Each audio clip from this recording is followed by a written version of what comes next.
I was like people to at least get some sort of information out of the podcast, because I'm just a moron who just yaps my opinion. I mean, that's my whole my stance. This is the Said No One Ever podcast, a podcast about things you never knew you wanted to hear about. I'm your host, Martin Moore. Let's get into it.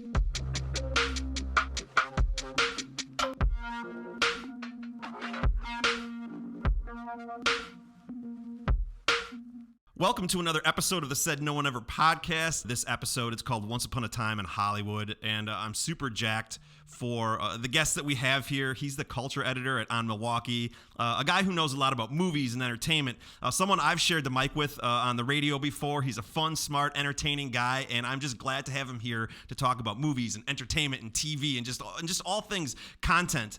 Ladies and gentlemen, Matt Mueller. Thank you for having me. That also made me sound much more professional than I really am. I messed up your name and had to cut it out and then re-say it. It's a very silly spell. Boy, the silent U really gets you. It's the German UE situation. Apparently, we may have had umlaut in our name at some point. I don't know. I've lived with Mueller, Bueller. I've lived with it all. Sure. So you are far from the first. You will definitely not be the last. I apologize. Why don't you tell the listeners a little bit kind of about who you are, where you come from, what you do? Yeah, so born and raised in Milwaukee, Hills Corners technically. We're born, living in Milwaukee now.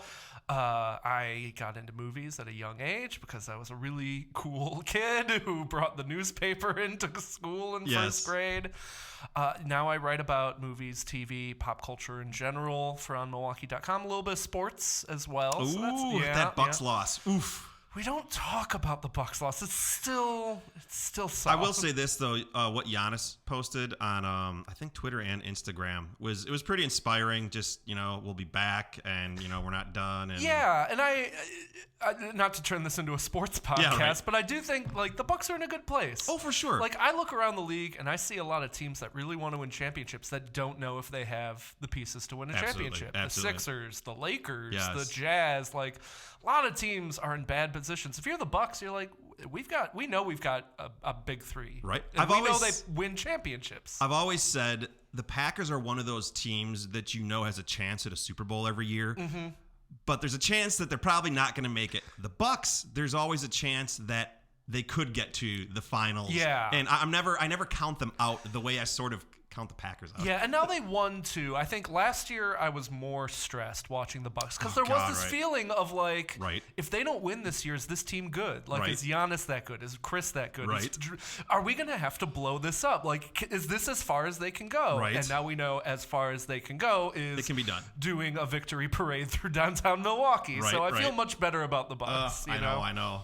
It still sucks. I'm going to Boston too this summer, and I'm going to Boston for a Brewers game. I think we'll be in Boston at the same time. Dude! We're going to be Boston buddies. Yes, we're going for the Friday and Saturday game. You can defend me when I have all of Boston trying to beat me up after I've yelled at them about how Jason Tatum is the whiniest player in the NBA. Second only maybe to Grant Williams, but whatever. I hate them both. Well, anyways, I wanted to have you on this episode, Once Upon a Time in Hollywood, to sort of talk about an industry that's been, in my opinion, completely revolutionized, shooken up. It's something we all consume, movies, streaming services, content. So I kind of want to get into, where we've been, where we are, and where we're eventually going to end up when it comes to content, entertainment, and movies. So let's just start off with, where we've been. In your opinion, what was life like before Netflix? Before streaming services and on-demand everything? It was such a more innocent time. The good old days.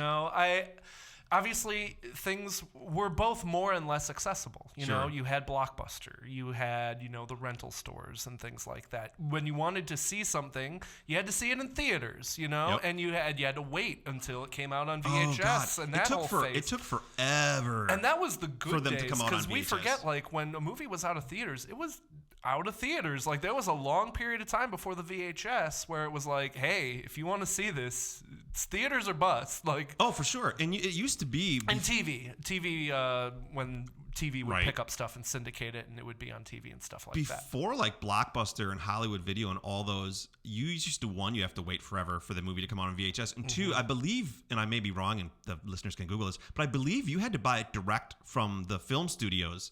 And it was super expensive to buy it. And they were really pissed when Blockbuster came out because now people could watch these movies that they had to normally buy for, I don't know what it was, $49.99 or. Yeah, the VHS. What we are seeing, and not to jump ahead a little bit right now, but what we are seeing is the studios reclaiming control over their movies and TV shows, which is great for them, but it's bad for us. And I think that's what people aren't seeing with the streaming revolution, is that this is not benefiting viewers. No. This really isn't, because back in the days, you could spend, $30, $20 on a VHS, and you'd have that movie forever. And you could watch that movie forever, or on DVD or on Blu-ray, and you'd have that movie forever. Well, they're going away from that physical copy now. And now if you want to watch Titanic, you have to hope it's on a streaming service somewhere, or, I don't want to make it sound like, the stuff's inaccessible, but now you are behooven to the studios. Right. Now if you want to watch Friends, they're not going to put that stuff on DVD and Blu-ray as much anymore. Absolutely they want you to pay $20 a month for their streaming service to watch it every day. So I think streaming has given us this idea of like, it's so convenient now, and everything's at the touch of my finger. And A, it's not, and B, it's not going to get better. No. It is the Disney vaultification of media. It's frustrating, too, because this is what we wanted. This is what we asked for. This was the future. God, I wish we could just cut the cord, get rid of cable, and just pick and choose. I want HGTV, and I want Disney, and boy, did that backfire on us. Well, the problem is that, every disturbance in the force, every disturbance in the force, there's an equal and opposite reaction. So obviously streaming changed the content world in terms of TVs and movies, but now it's rebounding. And what you're seeing now is Netflix, the great disruptor. Well, now they're talking about bringing on an ad-supported variation of it, and Disney's talking about an ads. Yeah. And they're all talking about an ad-supported Disney Plus and stuff like that. And every time this stuff comes around, people are like, so when is this all going to get bundled? When is a company going to come around and be like, what if we can bundle all these streaming? Disney's already basically doing a much smaller version of that with ESPN and Hulu and Disney Plus with the Disney bundle. And it's like, this is what we have. This is what the streaming revolution was for. Cable again? Like it is frustrating, and I think in the process, studios are making less money. Yes. And in the process, we're losing theaters. We're losing places where we would go to experience things together. And I think that's valuable. And I think we're appreciating comfort to a degree that we may lose a lot of the things we really like and things that make things special. I don't want us to end up like Wall-E people and just isolated in our recliners. I always go back to that movie and I'm like, God. Well, let's get into a couple statistics about the film industry in general, because I think that's one of the big ones that has been disrupted, especially one by Netflix, and then two, obviously, COVID, which we'll get into in a little bit. In 2020, well, here, let's start this. Yeah, COVID was the sword of Damocles to the film industry. At the end of 2019, the film industry made about $11.32 billion in revenue. 2020. In fairness, that year was nuts. Yes. People forget that 2019 was like the big Disney free-for-all. Yes. Where Disney was like Avengers Endgame, Lion King. And wasn't 2018, the 18 or 17, the year where it hit like an all-time low as far as attendance and... it's always hard to manage because ticket sales and attendance are two different numbers. Okay, sure. Because obviously a ticket costs more. Sure. Like, one person is a $10 ticket. Yeah. So attendance numbers drop, but ticket sales kind of help make the numbers look better. Sure. So in 2020, a year later, deep into COVID, very deep, it dropped from 11 billion to 2.09 billion. Yeah. Basically nothing. And they're very lucky that the year started off with a bunch of hits, honestly. Right? 2020, people forget how well that year started. You had Bad Boys. You had Bad Boys for Life. Oh, God. Which made over $200 million. I still have never saw that. I still never saw it yet. Oh, really? It's good. Is it? It's a fun time.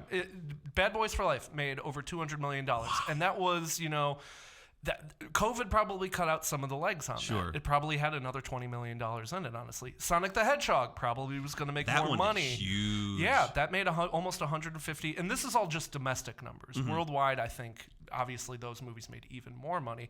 Invisible Man was looking like a big, it's really good. The Invisible Man was looking like a little sleeper hit. It made $64 million in America before COVID hit, but that movie was building steam, and I think that probably would have been a $100 million grosser. Oh, absolutely. And I mean, you had Onward that came out right at the start of the pandemic. Yes. And I don't think that was going to be like a top 10 Pixar performing movie, but it's still a Pixar movie. It's still a kids movie. It still is going to bring generate in revenue. people. Yeah. So. And then what about the big one? Tenet. Oh, Tenet. God, that one just. They sweet, delayed sweet it Tenet. and delayed it and delayed it. And it just. I have a little conspiracy theory about Tenet. Oh, boy, we can get into that too. Yeah. My conspiracy theory on Tenet is that Warner Brothers didn't know what to do with that movie. Really? My secret, my like little, and I have no evidence of this. I have no proof of this. As far as like the people who go to the theater like comprehending the film, I think because it was a tough one to comprehend. it's a weird movie, and I think Christopher Nolan showed up with this original sci-fi movie. Boy, if you thought Interstellar was tough Yeah. to figure out, And with no like huge names, like people forget, like Inception was a risk, and that's a movie starring Leo DiCaprio, and obviously that movie made a ton of money, but that was a huge question mark when it came out, because even 10 years ago there was the talk of like, can anything but sequels and remakes make money? Will people show up? And that question has only gotten louder and worse. So I think Chris Nolan showed up at Warner Brothers with that movie, and they were like, every movie he makes, we don't know how to sell this. I know, right? And I wonder if they were like, we're fine putting this as the canary in the coal mine. Like, we're fine sacrificing this movie and seeing what it does. Sure. Because it's not, Wonder Woman. It's not, Deadpool 2, which isn't a Warner Brothers movie, but like it's not entertainment bait. It's not a franchise movie. Yeah. And if it does poorly, we don't have to like look and like explain to our stock guys, sorry. Well, it's not going to be a trilogy. We're not going to be able to make 10 to it, Yeah. So I have a feeling they felt pretty comfortable using that movie as a trial balloon. Yeah, that's again, I have no like word on that, but Sure. And it's funny because everyone talked at the time like, oh man, bombed so hard. Yeah. No one saw Tenet. Well, Tenet made about $60 million in America. A lot of movies would love to have those numbers right now. Right. I mean, I'll give you a list of movies that haven't hit $60 million. Death on the Nile, that came out this year. That hasn't hit it? Ambulance Didn't didn't even hit $60 million. Moonfall, it's a lot harder to hit that number now than I think people realized. And we're not even talking global. I think global Tenet made like $300-400 million. So not its budget back.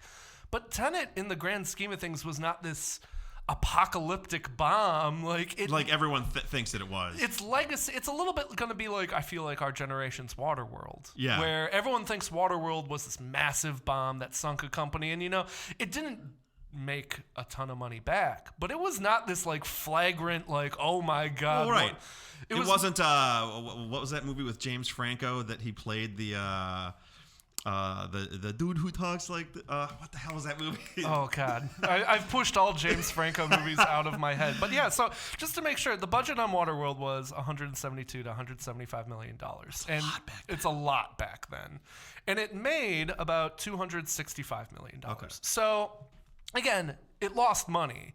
But the way there have been far bigger bombs in recent years than Waterworld. Right. And I think Tenet has that legacy now, where Tenet, everyone's like, oh, Tenet, the movie that COVID killed and stuff like that, cost $200 million to make, made $363 million.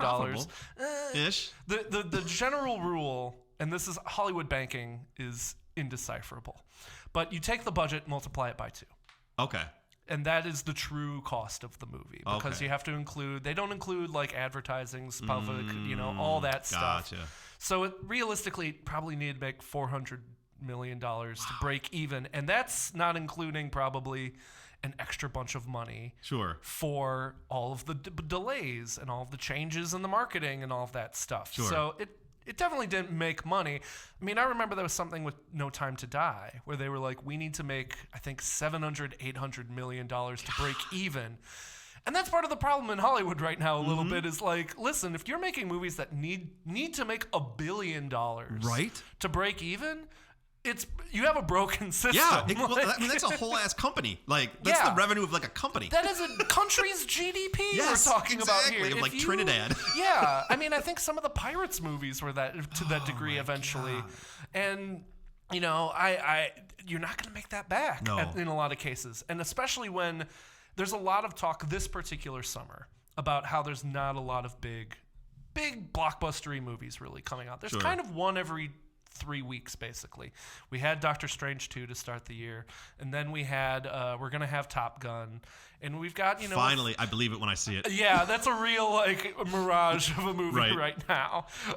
Thor, you've got some big movies in there, but it's not the every week, and this was inevitable because you can't release a movie that needs to make $500 million to $1 billion to break even. In this market right now where, are people going to a movie every weekend? Not me. I can tell you that much. Most of Americans aren't. I think the number is like the average American sees a movie a year in theaters. So how can you excuse putting out every week the next biggest thing in the world? The next biggest thing in the world. In some cases, 2 of the next biggest thing in the world in the same weekend. It's just not responsible. There's 12 months in the year. Why would you cram them all now? Right. Well, let's switch off of movies. Yeah, sorry, I got. Oh no, totally fine. To something that I'm finding really, really fascinating, and I want to get your take on it. And I don't know, are you a Star Wars fan at all? I am. Okay. So this Friday, the new Obi-Wan Kenobi 6-part TV series pops up on Disney Plus. Yeah. Features Ewan McGregor, Hayden Christensen, the original Obi-Wan, and Anakin, just like Darth we all Vader. asked for, more Hayden Christensen.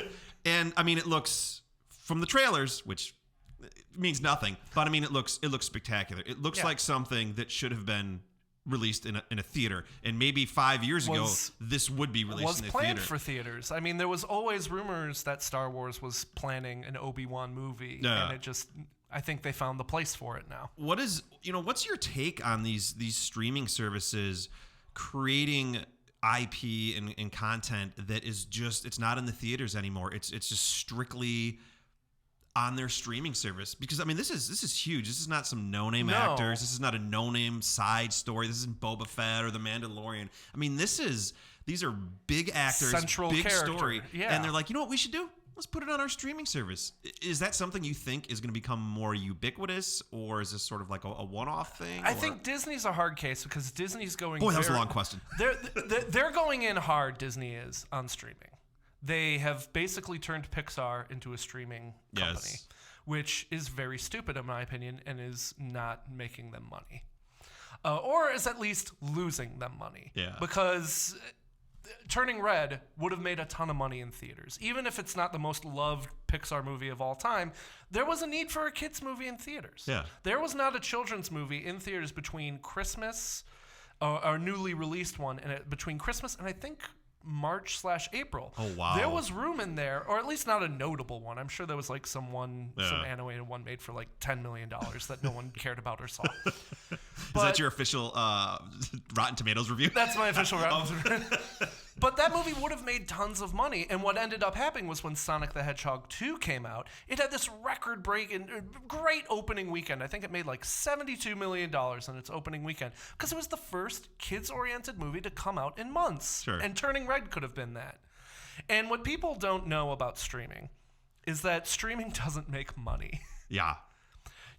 And not only does it not make money, it takes away other revenues of making money. Mm-hmm. So normally when you release a movie in theaters, you make the money in theaters. And then you can make the money in those secondary, like selling the rights to TV and airplanes and selling DVDs and then selling hopefully to, more TV stations and, syndicating it that way. And you make all this money in various ways. And when you put something on streaming, you lose all of those ways of making money. You are exclusively a streaming product. And what Hollywood never talks about is that when it's on streaming, it's extremely easy to pirate. Really?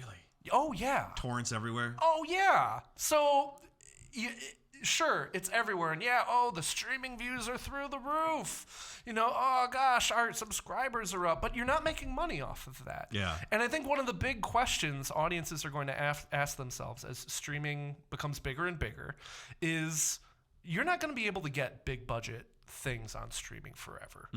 You can't spend $200 to $300 million on something that isn't going to make money except through The kind of money that Netflix and Apple and Disney and a lot of these others are spending on their content insane is money. shocking. And Apple can, because Apple's and a Apple has so many other outlets of making money. Right. Like, if we lose some money on the movie side of things, this was Amazon's approach for a long time. If we lose money, they're selling you a $2,000 MacBook to watch Coda. Yeah, exactly. Like $1,000 iPhone to watch. That's Apple's Peanuts. Amazon's whole strategy. It's like Exactly. we have a streaming service in the hopes that you will use Amazon Prime. Like Exactly. we are, and which is, I mean, that's a whole other conversation of should people who are uninterested in making movies and telling stories and aren't be in charge of these things. Right. But that's a broader topic. But Disney's an odd case. I want to get back to this because Disney really wants Disney Plus to blow up, and they know they have the smallest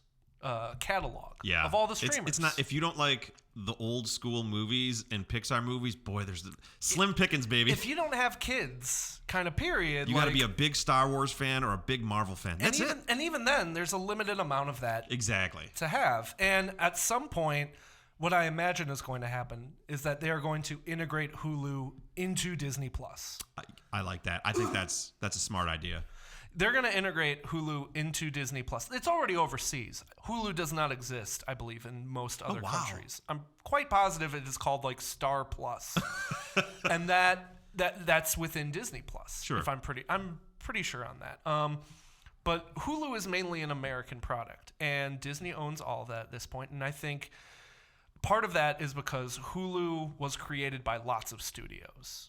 And now Disney has full control, but now all these other studios have their own streaming services in general now. Yeah.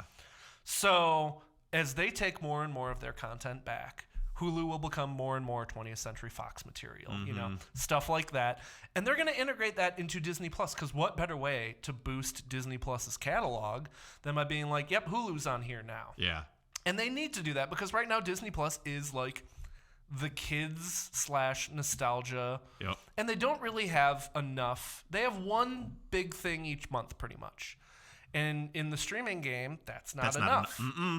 Not when you rip through Ozark in a weekend. Yeah, that's why they turned Pixar basically into a Disney Plus studio. Yeah. Is because they can't build subscribers off of Cheaper by the Dozen. Yeah, and Mary Poppins. and Better Nate Than Ever. Yeah. And Beethoven Second. Yeah, go through the list of Disney Plus original movie titles. Right. It's a lot of stuff you have never heard of. Yeah. So they need stuff like Soul, like Turning Red, to be like, look, you need to stay subscribed to Disney Plus. What is the end game here? At some point, you will reach a ceiling of subscribers. That's what Netflix is kind of running into right now. They lost, I think, 200,000 subscribers last quarter. And they expect they freaked out. And part of that is because of Russia. They will tell you that part of that is because of what happened, what's going on overseas there. But they expect to lose even more. Yeah. And it's quite possible they found the roof, the ceiling of their subscriber amount in their current form. And when your entire when you don't make money, when you're like Netflix and you are in the red every year because you spend so much on content, and you're basically, your worth is the stock market, is Wall Street. Like Netflix has barely ever made money. Yeah. But they are seen as a good stock, a good bet, because the stock market believes in, just like, growth forever, growth. Well, now they've stopped growing. Yes. And it's a lot of that is irrational Wall Street. Wall Street being like, okay, clearly these numbers from COVID will continue forever, right? Right. And it's like, no, you had a literally hostage audience. Yeah. So of course people subscribed and watched Netflix to beyond crazy amounts. Right. And at some point, you're going to run out of people, or you're going to run There's out only a finite amount of people on planet Earth. And again, unless you can get animals to watch. And again, if you reach that finite number of subscribers, you are reaching a finite amount of money you are making every month. Well, I think that's why we're seeing Netflix cracking down on password sharing. That's why you're seeing that. I'm not saying I share my password, but I might say I've been logged out quite a few times. Listen, of my anyone account. who's not sharing their Netflix password is a loser. is a liar.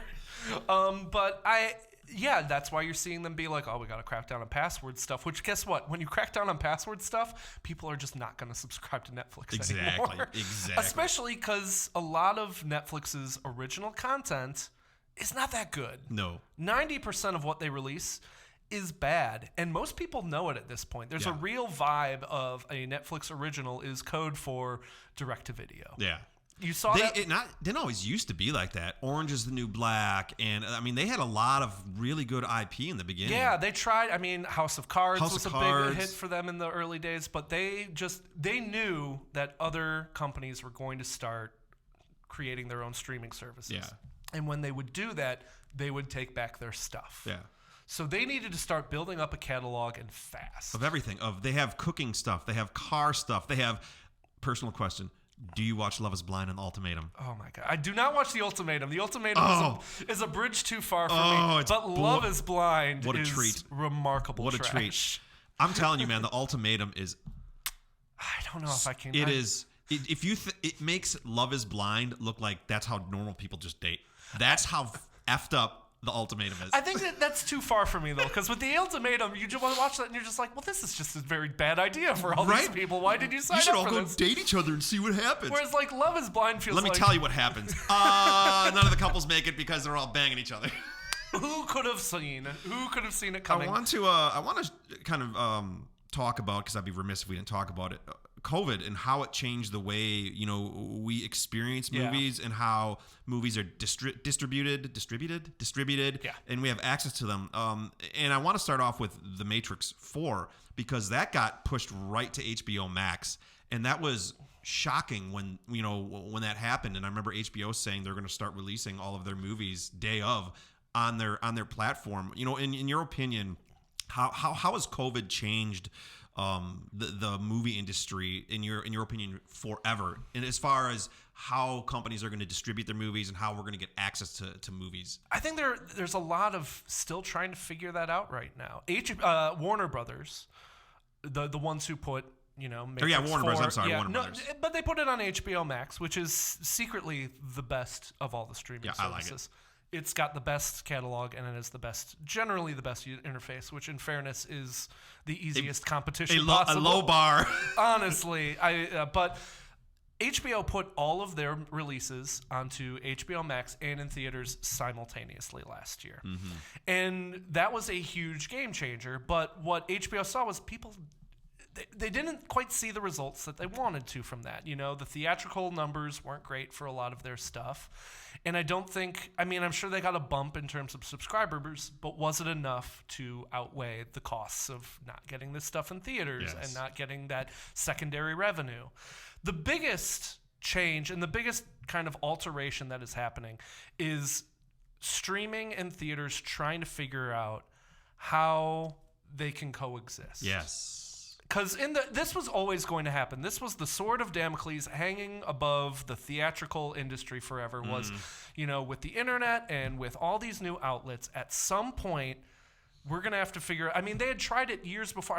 Do you remember Tower Heist? Yes. Very forgotten movie generally, but it was very memorable because I believe it was Sony, or it was either Sony or Universal. They wanted to release that movie simultaneously, I think, on like iTunes or onto cable, onto VOD services, and it would cost like $50 to rent it, ostensibly. And that got, panned at the time and pushed down. And, that is our new reality. I know, right? It was definitely the reality during COVID. Yeah. When, theaters and, they wanted to put stuff into theaters while at the same time, make more money off of it. So why not give other outlets? The big question is there used to be a window, a very solid window between wide releases and theatrical releases and at home. And I believe it used to be 90 days. It used to be 3 months between when the movie comes out in theaters and when the movie can be available on VOD and the Apple Store, on streaming. And obviously, that always was such a long time. And that COVID immediately murdered that. Yeah. I remember Trolls World Tour was the huge one, being like, we're bailing, we're going to go on VOD right away. And at the beginning of the pandemic, a lot of stuff like The Invisible Man and Onward pretty quickly jumped onto digital platforms. Very fast. And no one was going to blame them for it at the time because it's like theaters were closed. No one wanted to go to theaters. Right. So, right. yeah, makes sense, whatever. But now that window has shrunk from 90 days, and they're trying to figure out what is the right amount of time for that window. In some cases, I believe Universal has a deal with movie studios and theaters that it is 2 weeks for anything that makes under, I believe, $50 million opening weekend. Okay. So when a movie gets released and if it bombs, if it falls through the floor, 2 weeks later they can put it onto Apple and put it onto, wherever you're digitally purchasing things. And now they're still trying to figure out where these things can go and how long can you put something in how much money can you make in theaters and get all the juice out of that squeeze before you put it onto digital. And they're still figuring that out. What we saw with Quiet Place Part 2 last year is that was exclusively in theaters for, I believe, about 30 to 45 days. And when it hit that 45-day mark, it went to Paramount Plus, which was the studio, the distributor behind that movie. That movie did great in theaters, and it made pretty much everything I think it was going to make in theaters in terms of big numbers. But even when it was on Paramount Plus, it still had decent performance in theaters. Yeah. It was still dropping as it should by that time. The Batman tried that out also this year. This is Warner Brothers. You like that? I did not like that movie. Oh boy! I mean, it's a lot of movie. It's a lot of. It was one of the most lethargic movies He's wearing a full bat suit with combat boots. It's not gonna be fast. Just dragged. I still haven't finished it. Oh, I've been chipping away at it 10 minutes at a time. Would you finish it if you watched it in theaters? Yeah, I'd have to. This is because I'd have popcorn and alcohol. Yeah, I have detoured now, but this is a big issue. When you put something on streaming, what you are saying is, we don't believe audiences will commit to this. Yeah. And that's very disappointing because when you put something in theaters, you are saying with confidence, we think people will commit to this. We think people will commit money to this, to pay for a ticket. We think people will commit time. We think they will commit their effort to, meet the film halfway. Because you watch a movie better in theaters. Oh, absolutely. When you're at home, you're staring at your cell phone. Yeah. You get it's not distracted. The same experience. You pause the movie, you make a snack, and I'm not going to pretend the theatrical experience is perfect. I've dealt with enough loud talkers and cell phone users in theaters to know it is not, this glistening ideal. Right. But it's better. You care more when you're in a theater. Oh, absolutely. You have made a commitment to the movie. And you just don't have the same commitment when you're at home. So when we put stuff on streaming, you're basically saying, we don't think you're going to pay money for this. And what's weird now is to go back all the way to your Obi-Wan conversation. Yeah. Just this month, Hulu, which is owned by Disney now, Hulu announced that they're making a new Predator movie. They released the trailer for the new Predator film called Prey, because clever. And it better be old school Predator. I don't want this new stuff where aliens are in it. Or it takes, I think it's possibly wordless, because I think it's two Native American people trying to survive a predator hundreds of years ago. Okay. It could be very cool. And it looks very cool, but it is going to only be on Hulu. Okay. And that we're not sure on that. They might make it accessible to theaters as well. And I can get back to that in a second. But if a Predator franchise movie is apparently not a big enough sell that the studio doesn't think that they can make money in theaters on it. That's not good. That's not good. And I think a lot of this is just Disney really going hard on streaming. Yeah, I agree. Disney being we are all in on streaming. This is we want to bump up these numbers. We see Netflix is struggling. We could be the new king of the hill. Do you think that Disney, especially Disney, because some of the IP that they have is huge. Do you think it would be an interesting concept to maybe release one of these smaller? I guess what I'm getting at is, would people pay money to go see this Obi-Wan Kenobi series? Okay, sure, it's 4 or 5 hours long, but throw it in the theaters and see what happens for a weekend. Make an event out of it. You are seeing... It'd be an interesting... Yeah, we're in a really exploratory phase right now with theatrical stuff in general. Live concerts are still a huge, big thing. I believe BTS had a live streamed concert, essentially, that made top 10 box office worthy money in one night. And it was It was a hit. You're seeing a lot more anime movies in theaters, and anime movies that, you know, make a decent amount of their money back. You're seeing more boxing events in theaters, and, you know, they're trying really. You're seeing more like special edition, like Doctor Who did an episode, and that was even pre-COVID and stuff like that. So you're just seeing a lot more exploration there. I mean, I never thought I would see Netflix movies in theaters. And that's a regular sight now, even at Marcus, which, you know, was very much virulently like, we're not going to do. Marcus Theaters is our local chain here in Milwaukee, Wisconsin, the Midwest. I believe AMC is still pretty staunch, no Netflix. But, I mean, I saw Ma Rainey's Black Bottom and Army of the Dead in theaters. Yeah. Because Netflix does do a little theatrical. They don't report anything back, and they don't advertise when they're in theatrical. Yeah. But you are seeing a little bit more leniency toward, okay, if it's day and date, we'll do this. I mean, Firestarter just came out, I believe, last weekend. No one watched it. Movie was made to die. And that was released on Peacock and in theaters at the same time. And we should have done shots every time we name a different streaming service honestly, during this episode. Oh my God, we would be dead right now. We would have alcohol poisoning and would be dead on you just this mentioned table. Peacock. I was like, God, I forgot about that one. God, Sorry, I didn't mean to interrupt you. It's infuriating. I find out about streaming services every day. Right?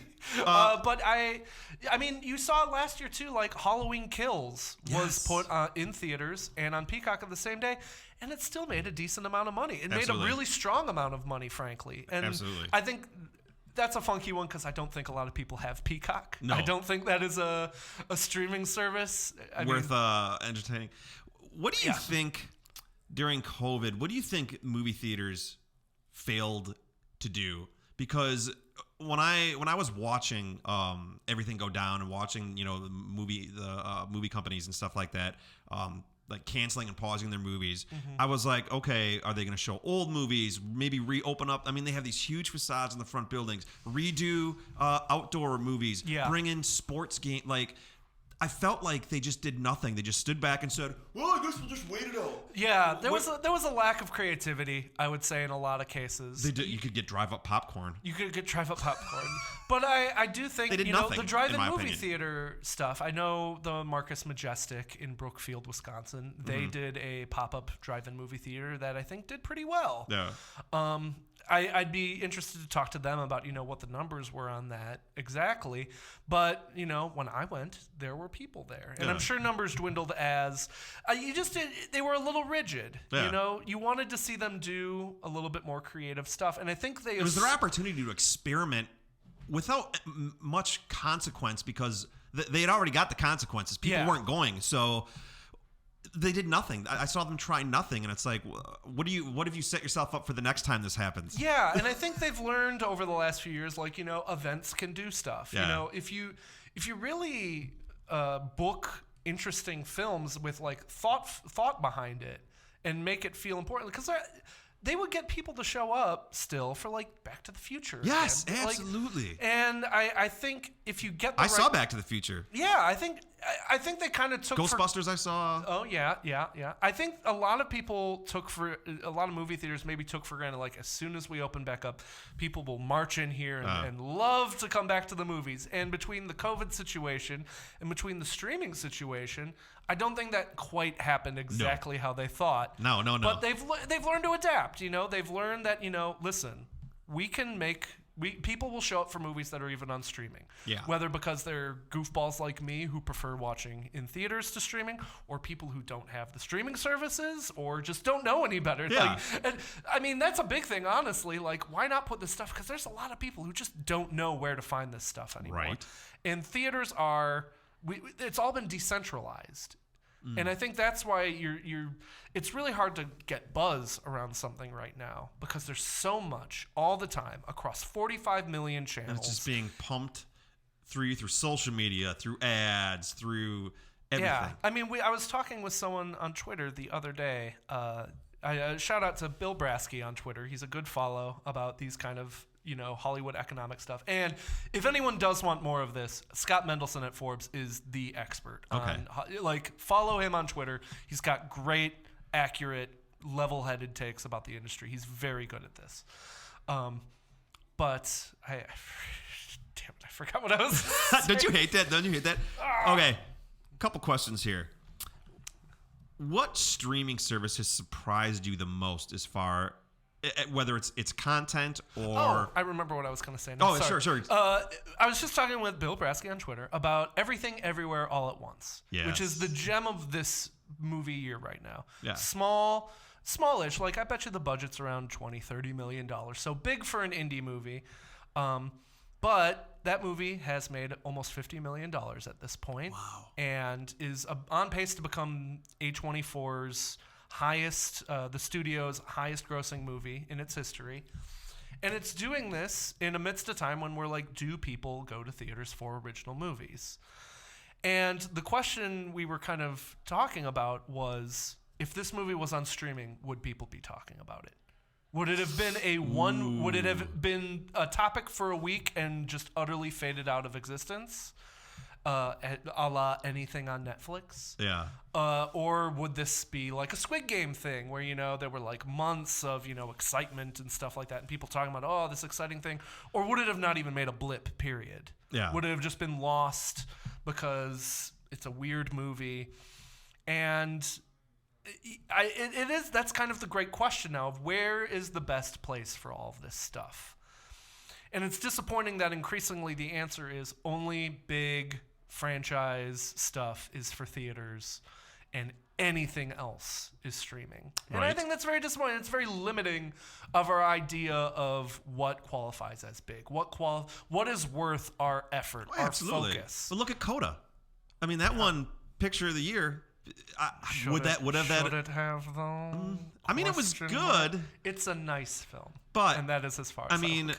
Would have even gotten any attention or fanfare if it was in the theaters? Would have it just been out for a week? It didn't get any attention or fanfare, period. Yeah, I mean, I didn't even hear about it until the month leading up to the Academy Awards. Yeah, and that's a problem. Would Coda have maybe been more of a thing? Would have there been more of a groundswell for that movie if it hadn't had a requisite kind of 2-3 week run in theaters and then disappeared on Apple TV Plus? Which is probably one of the less subscribed to streaming services. Not the worst, but definitely one of the less subscribed. Which is one, back to my question a couple minutes ago, which streaming service has surprised you the most? In terms of...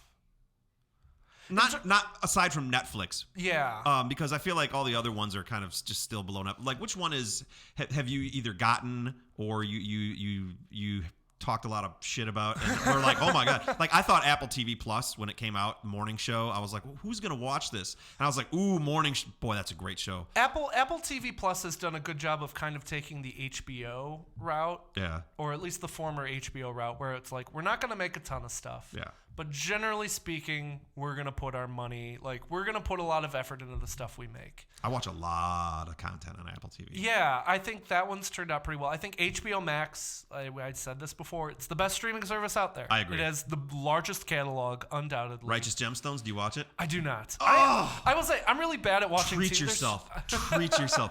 Do you know what it's about? Yeah. Mega Church. Yeah, Mega the Church crime pastors. underworld of televangelists. Oh my gosh. Buckle up. It is so funny. Danny McBride and Walter Goggins are hilarious in it. I cannot recommend it enough. Walton Goggins is great. Did you ever watch Vice Principals? No, me and Jody Hill are like, Jody Hill I think is the creator of those shows. Yeah. Me and him have like a touchy relationship when it comes to what he finds funny and what I find funny. There's so much goddamn TV. Am I allowed to swear on here? Is goddamn allowed? You have to get rid of one streaming service today. Which one goes? That you have. Or how many do you subscribe to first? I subscribe to just about all of them. Okay. And a lot of that is like work mandated because my job kind of requires me to have kind of all of them at my fingertips. You gotta sign out and cancel one. I really don't use Amazon much at all. I don't know that I've ever watched anything on Amazon Prime. And I think they have part of the reason why I might get rid of Amazon is because it has the worst user interface. It's terrible. It is an awful user interface. I feel like it's like a college student who just got like into UX UI design, and they're like year one, semester one, we need you to make a TV streaming app, and then they made Amazon Prime. Like we've talked about, like Amazon's not in it to, get people watching. No. They're in the business to get people to buy from Amazon Prime. So, Right. and you kind of get that on there where it's like, it's a lot of like links out to other places that you don't want. Yes. Honestly, if there's one I'd get rid of, truthful, beyond just like the interface problem that Amazon has, and I bet you their library isn't bad. I don't use Peacock a lot. No, I don't either. But Peacock has more live sports than a lot of these streaming services. Mm-hmm. I think what we're going to possibly see a lot more of is even more drops for Netflix in terms of subscribers. I agree. Because of a lot of the things we've talked about. Their library is increasingly shrinking of comfort food watch. And if you think about what made the house that Netflix built, the foundation was not House of Cards. Yeah. And it was not Orange is the New Black. The foundation was Breaking Bad. Yes. Was The Office, was Friends, was Parks and Rec. If you actually looked at the viewership numbers for Netflix, most of the hours spent on Netflix were spent on basically syndicated shows. Yep. And you know 100%. what? Friends. Comfort View, like the stuff where you put it on in the background and you kind of half watch it. Yeah. And I mean, me and my fiance are watching New Girl right now. That's not a Netflix original, right. but that's what we're using Netflix for right now. But as they get rid of that stuff and As you know, Peacock took back The Office, and all these streaming services took back, all these studios took back their stuff. you're left with and you're Restaurants on the Edge, and which is a good with, show. You're left with question marks. Exactly. And when people sit down in front of their couch, what we find more and more is that they don't want to explore. No. They want to watch stuff that they already know that they like. I remember watching SNL once. This is a little while ago, 7 or 8 years ago, when Netflix was sort of like way on its trajectory up. Yeah. And they were talking about this service. It was like $2.99 a month, where you could pay to just browse into the Netflix library. You couldn't watch anything, but you could just kind of browse through it. And I was like, God, I do that awful. Is that an SNL sketch? I feel like it was. I think I've watched that one. It's and I was like, boy, I feel like funny. that's super accurate, because I spent a lot of time going through my queue and never actually watching anything. Yeah, and they do have some good stuff on there, but if your selling point is Netflix originals, which growingly it has to be for Netflix, the Netflix originals brand is not good. Yeah. And they kind of did that and I think the studios kind of very smartly during the early pandemic, they sold a lot of stuff they knew were risky movies and TV shows. Yep. They threw them over to Netflix Yep. for money. What was the Lovebirds, the Kumail Nanjiani Issa Rae movie? Yes. I think that studio was like, this probably isn't going to make a ton in theaters. Like, no one's Just put really it on Netflix. Like, what is the point of delaying this? We can make like quick money now and sell it to Netflix. And you know what? That movie was bad, and that movie was forgotten by Netflix. And it deserved to be. It did not exist. Yeah. And there's a lot of people who they've watched Netflix originals and they're like, oh, there's nothing here. Like this, Red Notice is one of the most watched movies in Netflix's history, Really? according to their metrics. No one could tell you anything about Red Notice. I've never seen it. I've never even heard of it. It is a tremendously there movie in that Really? it is on the screen in front of you, and that is all it's doing. I'm gonna be curious what happens with Netflix now that Ozark is done. I mean, that was like one of their Stranger last. Things is going to be done too. I mean, we're recording in May. Next need week some it's out. new big IP. And they kill off stuff fast. That is Yes. also a growing problem with Netflix. A lot of their shows they give maybe a year or two unless they've proven their worth immediately. Right. And it's really hard to build a fan base on that. Yeah. And more people are feeling burnt by Netflix originals, Yes. whether in terms of quality or in terms of getting cut short. And as a result, I think people just don't feel as loyal to Netflix as they once were. I know I don't. Yeah, and I could think drop unless them. I know there's a lot of talk about them getting into gaming, that they're gonna, I think. Live sports will be the next big one too. Yeah, and again, that's why maybe I would keep Peacock, because honestly, I don't keep Peacock for the Peacock originals or just so I can say Peacock a lot. Peacock, like it's just- Beetlejuice is gonna pop up behind us. Yeah, the Petey the Peacock Yes. is going to pop up, it's Candyman style. But what I use Peacock most is I'm a Premiership soccer fan, and they stream Premiership.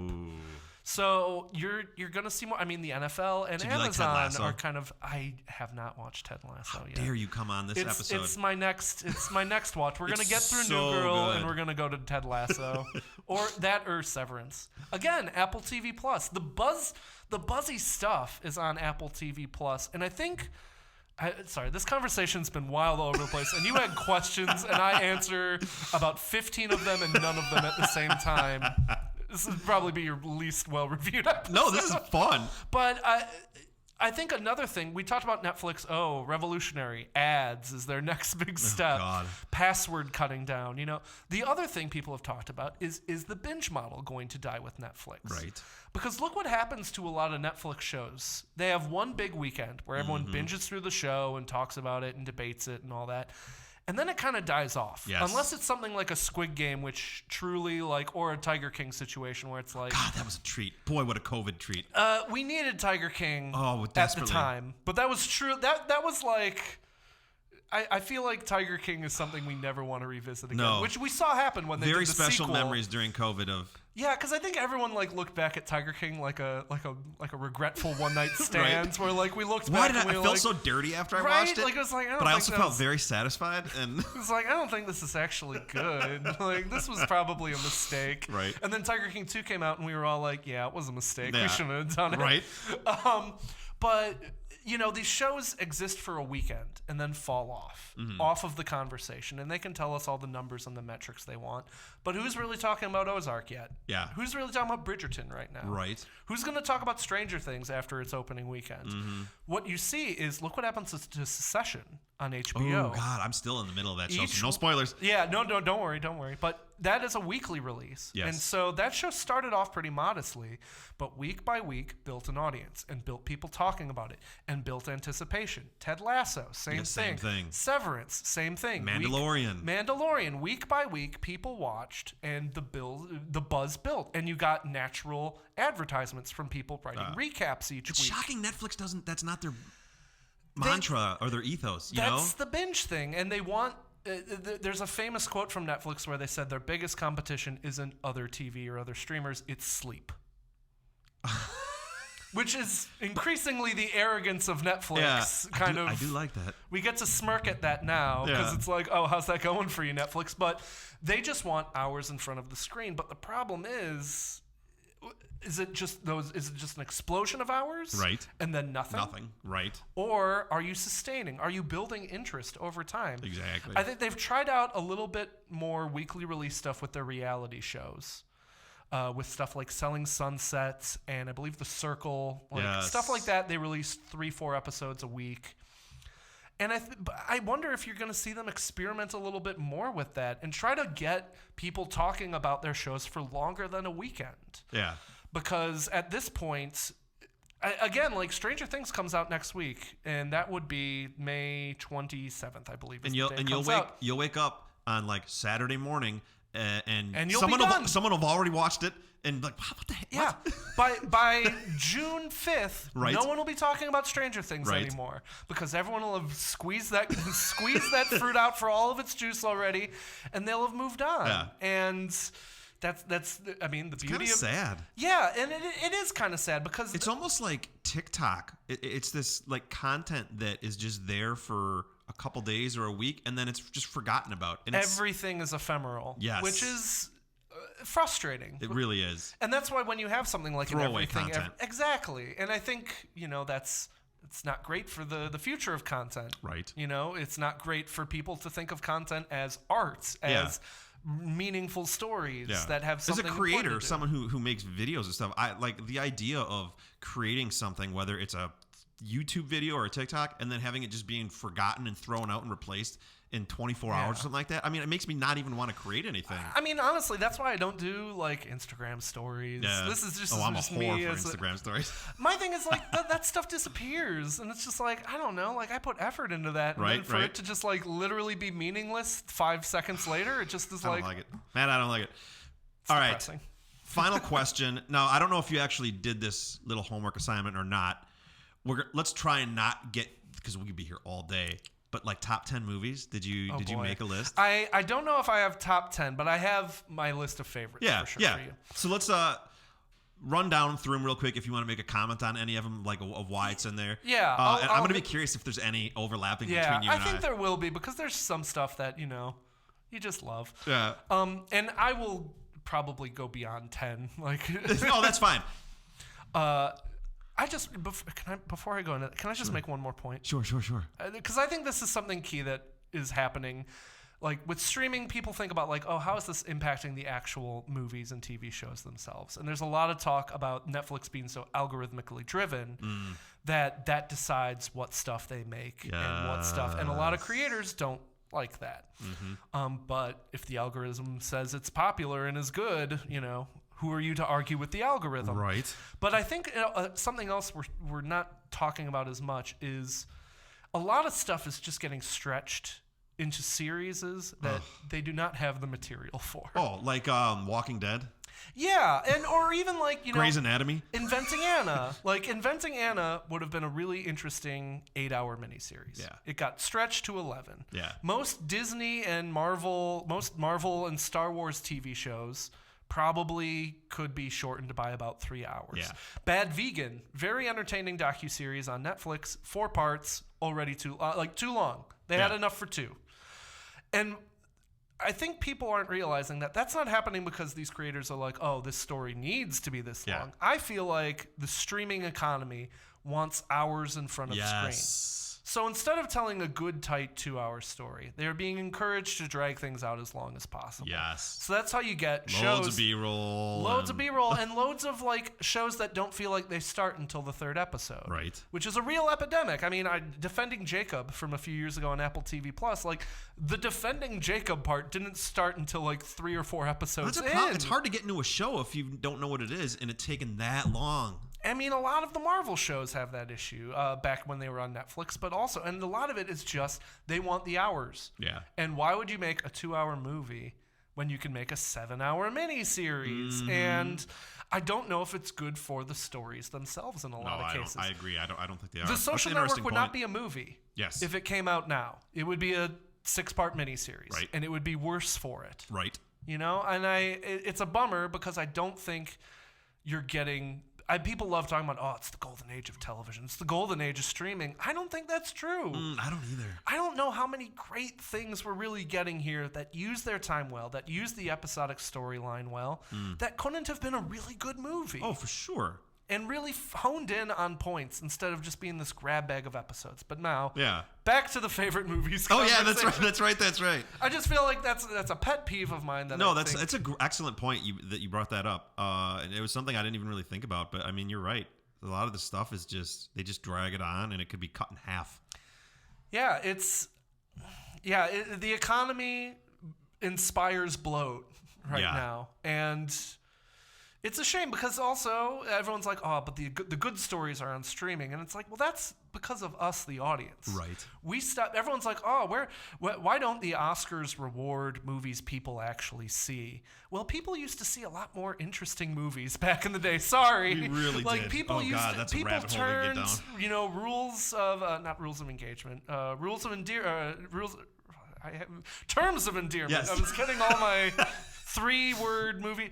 We turned Terms of Endearment into one of the highest grossing movies of that year. Two Men and a Baby was one of the highest grossing movies of that year. Like, we used to see a much wider diversity of films in theaters and make them hits. Not just see things in theaters, but be profitable. Yeah. There used to be adults used to see adult-oriented movies in theaters, and we have conditioned audiences to be like, no, that's for TV. Oh, yeah. And I don't think we're getting better TV as a result. I think we're getting glossier TV. We're getting starrier TV. We're getting more expensive TV. But at the end, like, are a lot of these shows better than if they were like thoughtfully pared down into a 2-hour movie? Or it's gonna be interesting to see where it all goes. I mean, the Paramount Plus thing, where it's like, instead of making The Godfather, instead of making the next great movie, or the next Star Trek movie, we made an 8-part miniseries about the making of The Godfather. Right. Like, why not just? Like, I don't know. If that's not the snake eating its own tail, then what is? It gets a little frustrating and infuriating. Favorite movies. I'm taking this all right, off here topic. we go. Let's find the final question. Yeah, my favorite movie of all time is High Fidelity. I love that movie. Ooh, John Cusack. John Cusack, 2000. I mean, I'm a pop culture nerd, and it's a movie about a pop culture nerd. Absolutely. It's one that I love, even though, like, the older you grow up and the more times have evolved, the more you realize that the main character is a colossal asshole. Yeah. But that's the point of the movie. The movie is a colossal asshole realizing. Am I allowed to say asshole? Oh, absolutely. We swear. This is an explicit one. This is a family, not family friendly. This is a swear positive. Oh, you podcast. bet. I pay extra for that. Cool, good. But you realize that John Cusack is a jerk more and more throughout the movie. And this is a movie about a guy who's trying not to be a jerk and trying to move forward and to become an adult. I love that movie. It's a great movie. Some of my favorite lines are from that movie. Children of Men is what I think is the best movie. Never seen it. It is Clive Owen, Michael Caine, Chiwetel Ejiofor. Ooh. It's from 2008. Good cast. 6 or 8. Sci-fi, super sci-fi grounded movie directed by Alfonso Cuarón. Really kind of blew my mind when it saw it because it had these, not revolutionary, but these one takes that were just so immersive. And I remember being in the theater and just jaw dropped at what they were doing and how they brought me into that movie. If you haven't seen it, it's terrific stuff. I love that movie very, very much. Chinatown is one of my favorite movies. I think it's an incredible film. Bull Durham is one of my favorite. What? No.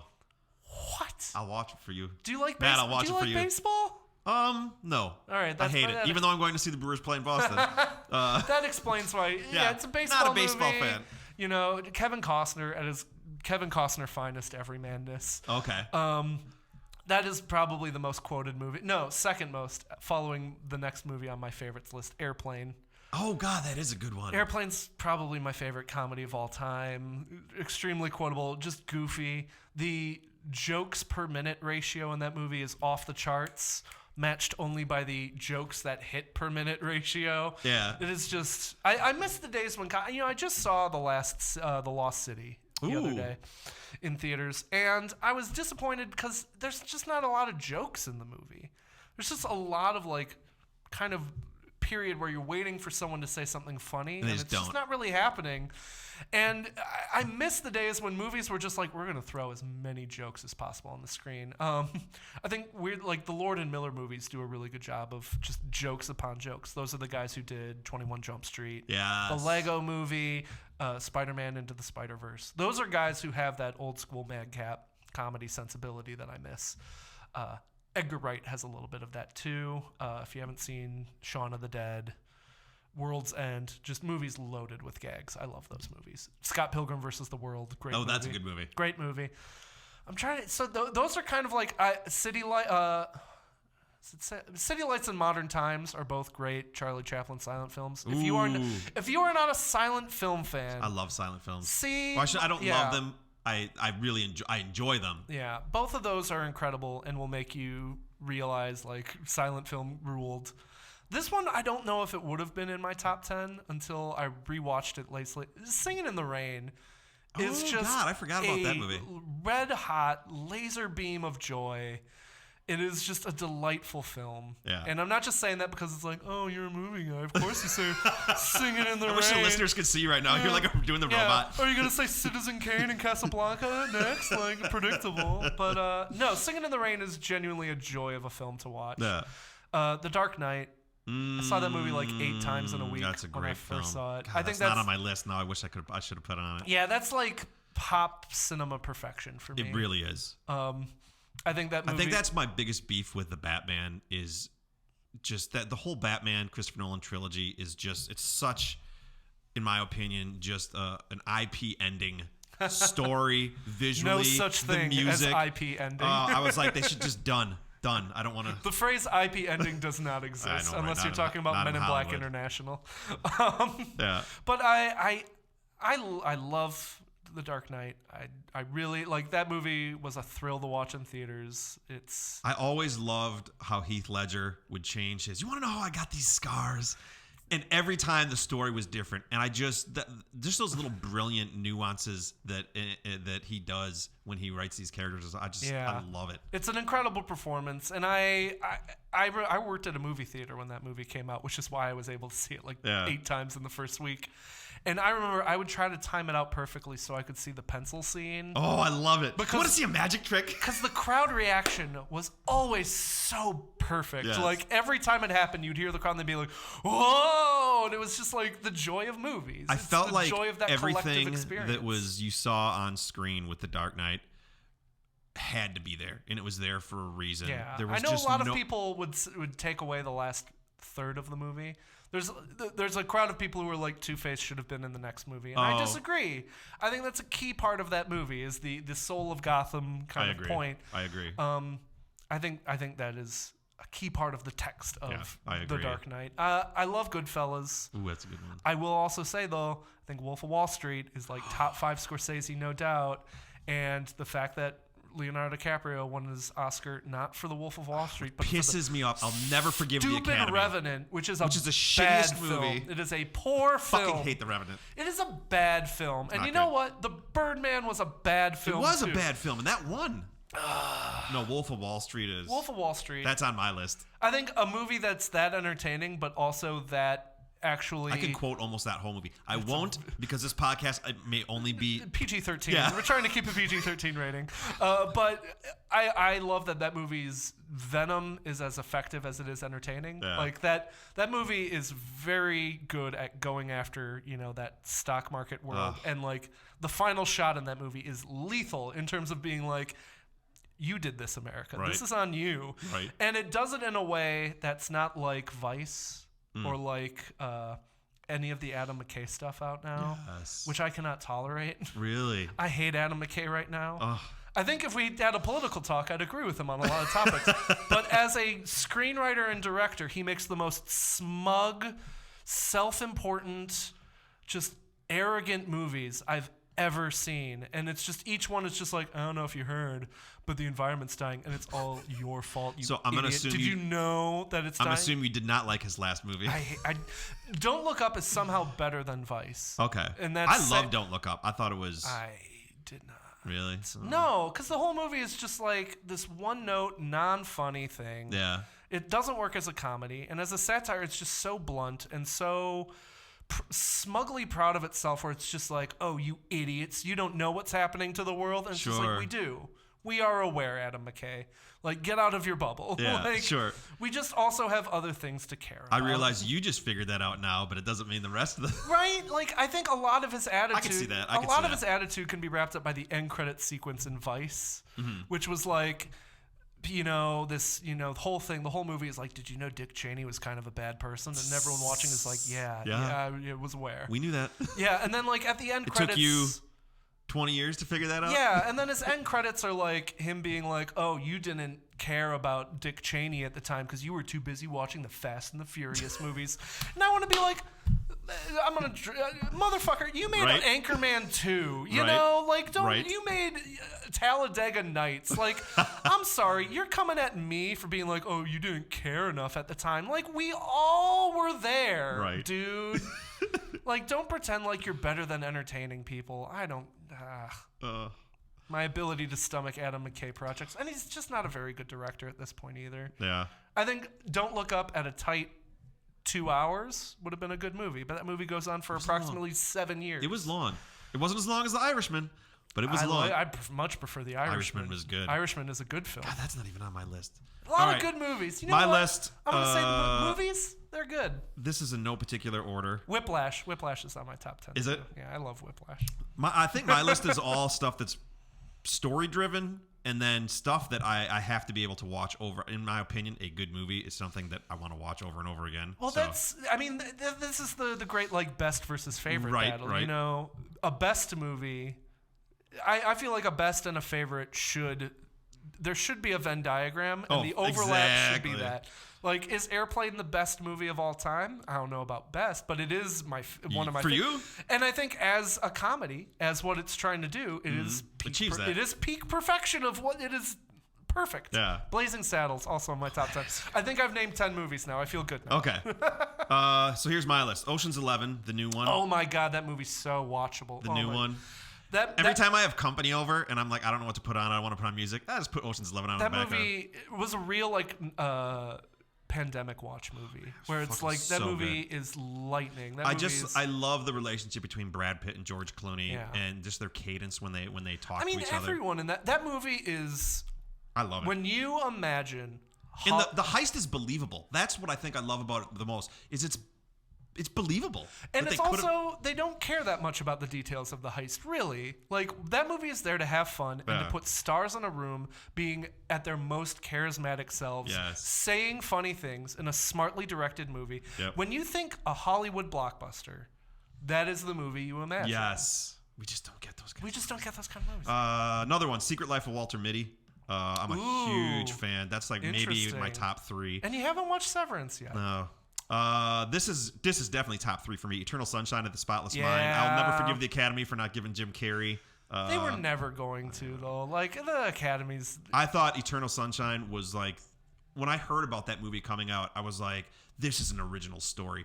And just the deliverance, Kate Winslet and Jim Carrey, the way that they delivered it, it was just so believable. Yeah. Like, I And that's a loved movie where you're seeing this with Everything Everywhere All at Once, where it's a very quirky movie. Yeah. And that could very easily become intolerable for the audience. Yeah, That could very easily, like, the balance needs to be just right. And that movie hits that. Oh, it And does. I think you'd really like. And they get into so many of the destiny tropes of like, I mean, they erase their minds and they still end up back with each other. And like, no matter what you do, like the ethos of the movie is you're meant to be with someone. And I think that's what I love so much about it. Yeah, and I think if you've seen any other of the writers' movies, Charlie Kaufman's movies, Yeah. he did I'm Thinking of Leaving, Yes. and he did Adaptation, and he did... I love adaptation. Yeah, Adaptation is... I think he needs a director... Synecdoche, New York is another one by him, where I think he needs a director to kind of level him out a little bit. Because he can get real... You can get weird. He can get, like, just cynical and sad to a degree that you as a Yes. viewer have a hard time getting through his, And you're like, bleary I don't want to eat these worldview. chicken tenders anymore because this movie's really got me down. Yeah, and I think you need someone, a director in the case of Eternal Sunshine, because that movie could be profoundly depressing and profoundly just, like, soul-punching. Right. This idea of, like, fate will always bring you together. Don't see it if you just broke up in a Yeah, relationship. and you need you need Gondry's kind of levity to bring to that, to hit the heartbrokenness of that movie, but also to make it feel human. Because if you go too far on one tone or another tone, people check out. You can't absolutely. just be a bludgeoning of one tone. Yeah. I think they did a great job with the balance in that. Yeah. Breakfast at Tiffany's. Love that movie. Big Lebowski. Yeah. Royal Tenenbaums. Yeah. The Breakup.